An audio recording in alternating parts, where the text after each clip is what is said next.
All right, lunchtime. So I'm gonna make some Wolfgang Steakhouse dry aged prime sirloin burgers. Okay, so first, this time around, I'm going to use my cast iron skillet. Okay, my pans. Tagal nang di nagagamit eh. So I had it cleaned, brought it out para this time around we're gonna cook with the cast iron skillet naman. So I have my portable, what do you call this? We call this a gasol, but I don't know what you call this now. Portable cooker, all right. So let's just try to start it. There. Yan.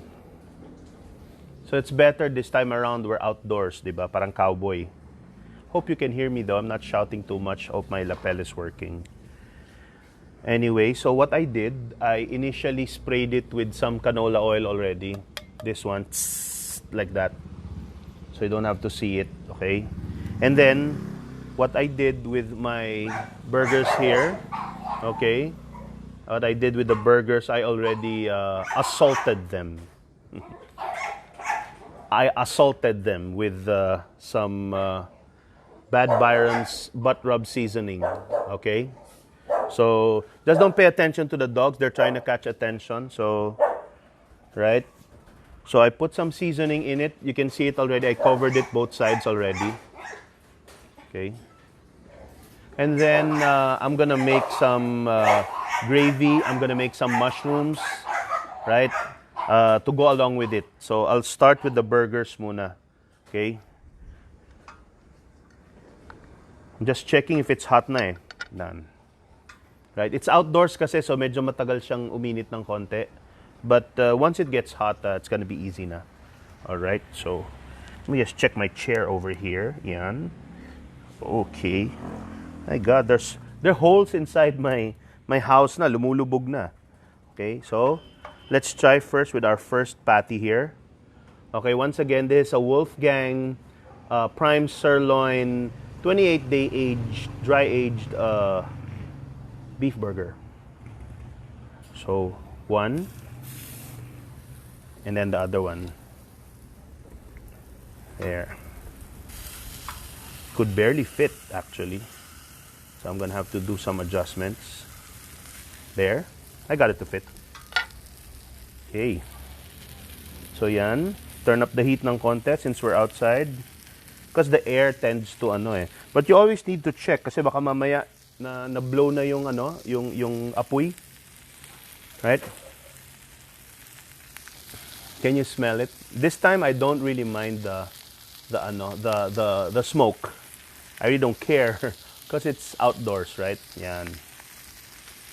Nice. No? Very very good color. But of course, this is just the rub that you're seeing. That's why it's orange.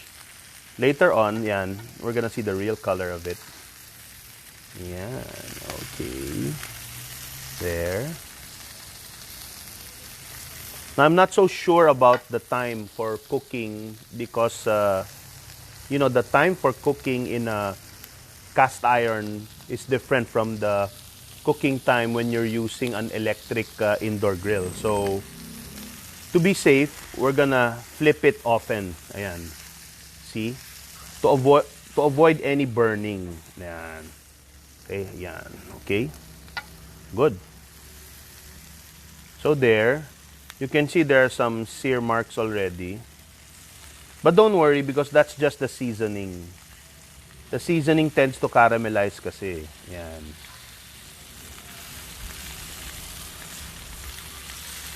Again, that's the good thing about these Wolfgang burger patties. They don't shrink, no? So they started out that big, they end up that big, they don't get deformed, di ba?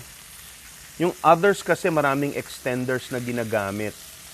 And because of the extenders, what happens is the meat, sometimes they have bread in it, so that gets a bit deformed. But when it's 100% pure beef like this one, you can press down on it all you want. Diba? Now, I'm not worried. Normally, Normally, you don't want to press down on your burgers kasi sayang yung juice. But in this particular case, I'm going to use that juice for my gravy. So, walang tapon, walang nawawala. Alright, there you go. Nice. I notice also with Wolfgang, there's some sort of a hole that they punch right in the middle of it. And I've seen that trick before Yung pinipindot talaga nila yun because normally a burger, right? When you're frying it or grilling it, it tends to kumbaga parang rise somewhere in the middle because of the heat. This way, when they have those holes there, that doesn't happen. So you get perfectly shaped burgers all throughout. And wow, really nice, oh. So when I'm doing this, I'm actually seasoning in a way my wok. Yeah, no? Because all of that seasoning is going into that skillet. Maybe another turn around here. Yan. I just want to make sure that that it's cooked all the way inside. So I can bring down my heat now. Kasi I kinda like the color already. And then I can also, I'm gonna make it stand din naman eh. Not like that stand, but I'm gonna make it stand in, you know what I mean. Okay.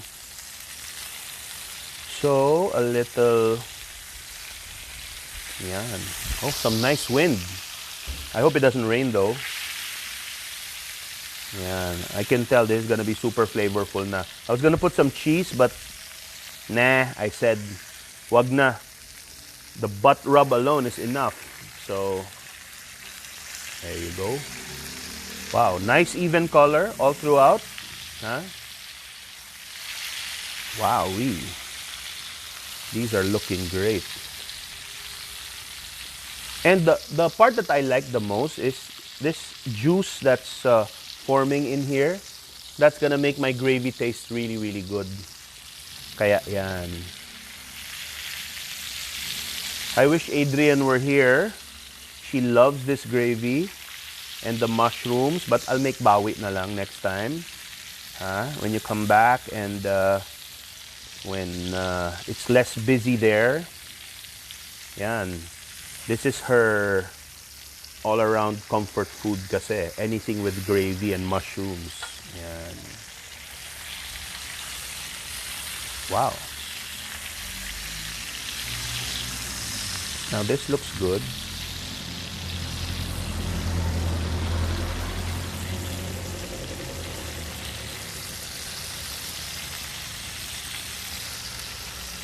All right. I don't wanna overcook it.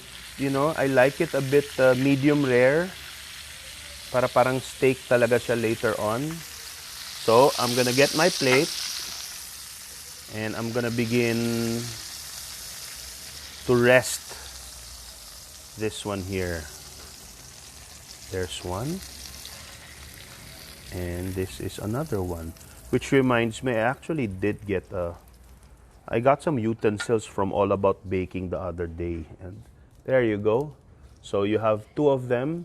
I'm gonna put this aside first and then we're gonna make the gravy. Careful with the hot skillet. Yan. Okay. So first thing we're gonna do, so remember I told you guys we have this beautiful, oil and juice forming here, right? So first thing we're gonna do, we're gonna get some sliced mushrooms. This is sliced na. Alright, so you don't have to cut it. Okay, that's gonna sizzle because of the water. Okay, I did drain it already. I put some of the water in a bowl. I'll show you later. That thing doesn't want to come out. There, finally. I actually put the water here. Oh. I'm gonna use it later kasi. Para walang tapon talaga. I want the mushroom flavored water to be the one to be used sa gravy. Okay? So now, if you take a look at this, it's really nice. You can now see the butt rub seasoning coming off your cast iron skillet. right? It's a way of cleaning it na rin. And then the good thing, when you have sliced mushrooms, it cooks faster. It's easier to cook eh, oh. Diba? Because it's sliced na. Okay. Then of course, let's not forget, you want some pepper there. I want it with a little kick, a little more kick actually. So I use these. I'll put it all. Yan. Super peppery. I use the cracked ground pepper, or the cracked pepper. That's what they call it, or coarsely ground pepper. I don't want the fine one. I like the coarse one because you know, it's more flavorful. It adds a bit of crunch, right? There you go. And now we take our cream of mushroom soup. Campbell's is what I use. I think it's what everybody uses, so you just plop it there. Now this one you have to be careful because it might splatter if it's too hot or if there's too much oil or what. So just let it die down ng konti, simmer. Yan. It's a bit thick of course because that's cream. So we add our mushroom water. Okay, the one that came from the can. There.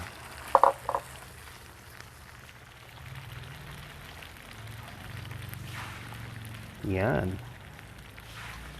So now it kind of looks like gravy already, di ba? So you're just gonna wait for it ng konti. There.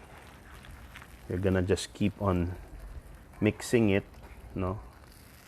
Yeah. When you're cooking, you know, it's nice to be ambidextrous. So you can use your left or right hand. Yeah, this is a nice looking gravy now. If you take a look at it, can you see it there? Can you see the color? Is it seen naman, ano? Yeah, all right. There. Wow. It looks perfect. Okay. There. Nice, oh. Now, of course, we gotta turn down the heat, no? The secret to good color for gravy is Lee and Perrins Worcestershire sauce, okay? If you can't pronounce it when you go to the grocery, just ask for Perrins sauce or Lee and Perrins. They'll probably understand you rather than you struggling to say Worcestershire, whatever, right? It's Worcestershire. Just 3 syllables, all right? Worcestershire. Okay, pwede? All right. And then, because I'm a bit tamad, you know, I normally add A1 sauce to my steak, right? You put Worcestershire sauce and A1 sauce. So if you're a bit tamad, why don't you add the the A1 sauce, the A1 steak sauce. Shake it first, ha? Because it tends to get watery. Same with dapat i-shake nyo rin. Just to be sure that what comes out is not water there. Just a little of A1 sauce gives it that really tangy, zing to it, no? Yan. So, there. I can turn this up a bit. So, yan. Okay. So, this looks really good now. There.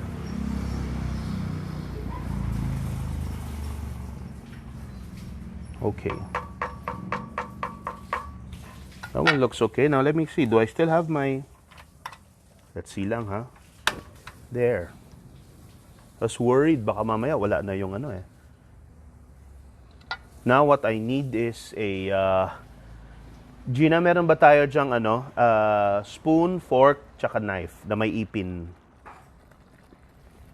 See, I have to be very specific when I ask for things because sometimes they get it mixed up and I don't want to ruin my day. So, this gravy is perfect color by now. Huh? Super perfect color. There. I can actually turn this off now muna there. Okay. And maybe I'll show this to you. Because since it has a... Ooh, even the handle's getting hot na. So it's pretty hard to do that. But wait, maybe I can... I'll use some help from my tissue here and see if I can show it to you there. You can see it? It's pretty heavy. It's cast iron. Yeah, it's cast iron. That's why it's like that. So maybe I'll show this to you this way. There. That's perfect gravy. All right? That's perfect gravy. So let's now pour it first into a bowl. So, hold on, huh? I can now tell Yaya Gina to take this. Pakuha na ito, Gina, oh. Kasi hindi ko nagagamitin yan. Okay, but first, I need to pour this here. Yan muna. Tapos kunin din itong... hindi, wag na yan. Ito, mahirap to kasi kailangan mo ng panghawak. Akin na yung spatula. Yan.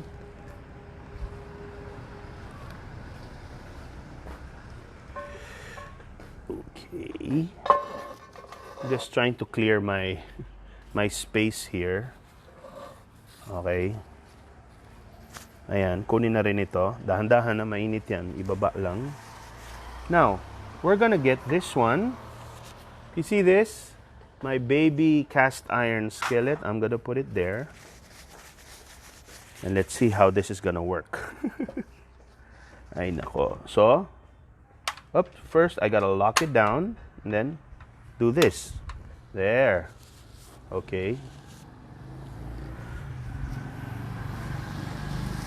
Now, what I can do is I can now take my burgers. Okay. All right. Let's get one burger first. Ooh, it's a heavy one. There. You put it there. Right on top. And then the second one on top of the first one. There. See it? Okay. Now we're going to make it sizzle a bit by doing this. We're going to pour the sauce right back in. There. Okay. Kailangan ko lang ng Gina, pot holder na dalawa. Okay, and then we can actually put it off now because you don't want it to catch fire. And then you take some of your gravy that we did and you put it right on top like that.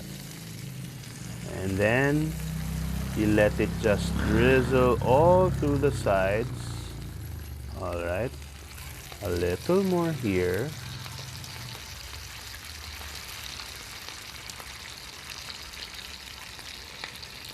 And there you have it. Now you've got your perfect, perfect hamburger steak. All right, it's almost like a tower right now. And yeah, this time around, I'm gonna have you stick around until the eating portion, okay? Dati kasi I cut the camera while I eat it. This time, since I'm out here, why not join me for lunch? So I can now take this out. So yeah, I used butt rub for that.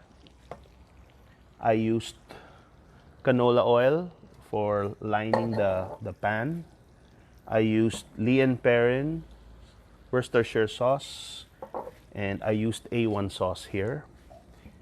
And some pepper, which I'm done with already. Okay. So now I'm going to get this this one while Yaya Gina takes the lutuan. Baka mainit. Sige, dyan lang muna sa ano. There you go. And this one goes here, yeah. Sige, pasok na. Meron bang placemat please, pahingi? Yan. Let's do it the right way, okay? And so that, just to make sure that I have pictures naman. Because I always don't have pictures because I'm so busy cooking for you guys. So, I'm gonna take this one here. Okay. maybe just do a bit of a picture there. There. And lastly, maybe a short video while you're watching.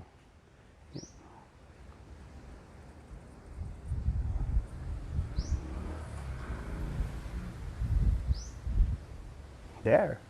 See? Done. Now I have pictures. I've got videos.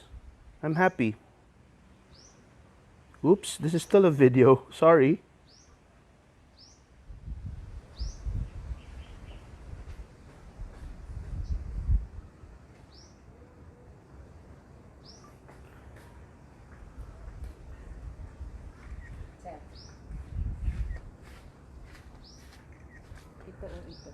Yung dark brown na lang.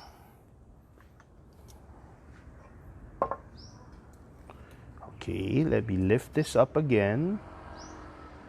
There. Oops. Ayan. Okay, so let's see, huh? Let's see. I want to show you guys how it turns out, all right? So let's maybe take an ear, maybe something from this side.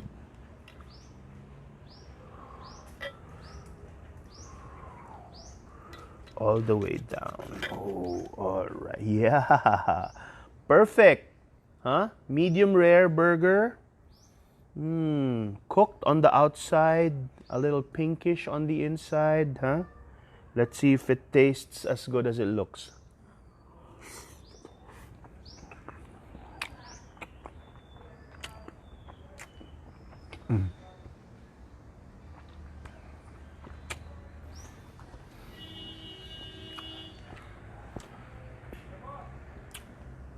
It tastes fantastic. Huh? It's just super duper.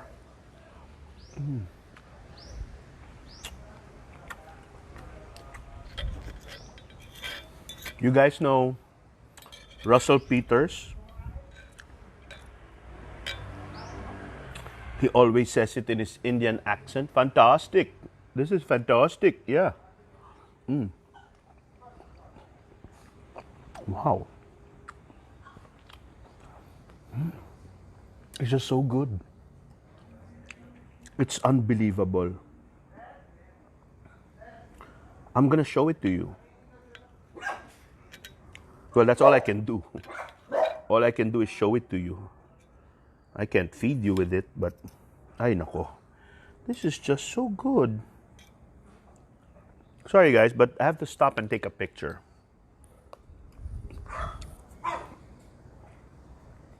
It's that good. Eh?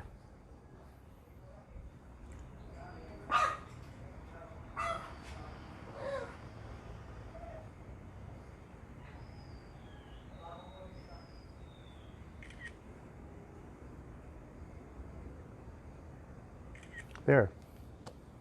Later, you'll appreciate those pictures when I start sharing it. It's good to take, you know. Oops. It's so soft, it's falling apart.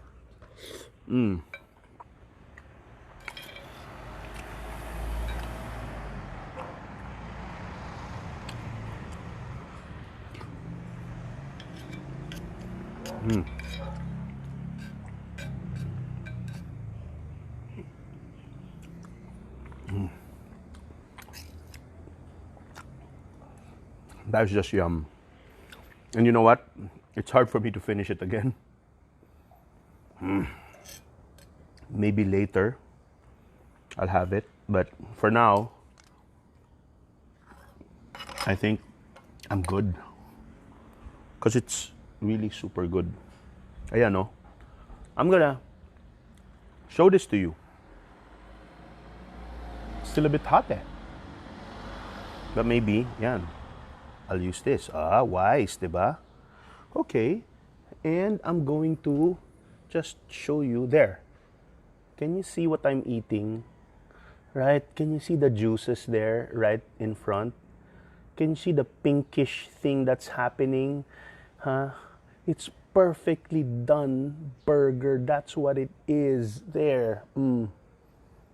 Okay. Yeah, boy. All right. So good. It's hard to finish. So as usual, I'm going to put it into a baunan. I like to call it baunan. And save it for later. Whoever wants it. Okay, so I'm gonna like just maybe shave it off on this side. Just get one subo for the road. Okay, there. Gina. Yan. Like this one. Or maybe I'll take both. There. And I'm gonna show this to you. Oops. There. See it? There. Have some. Oops. The mushroom's gonna fall. There. Try some of it. Alright? Now it's my turn. Alright, here you go.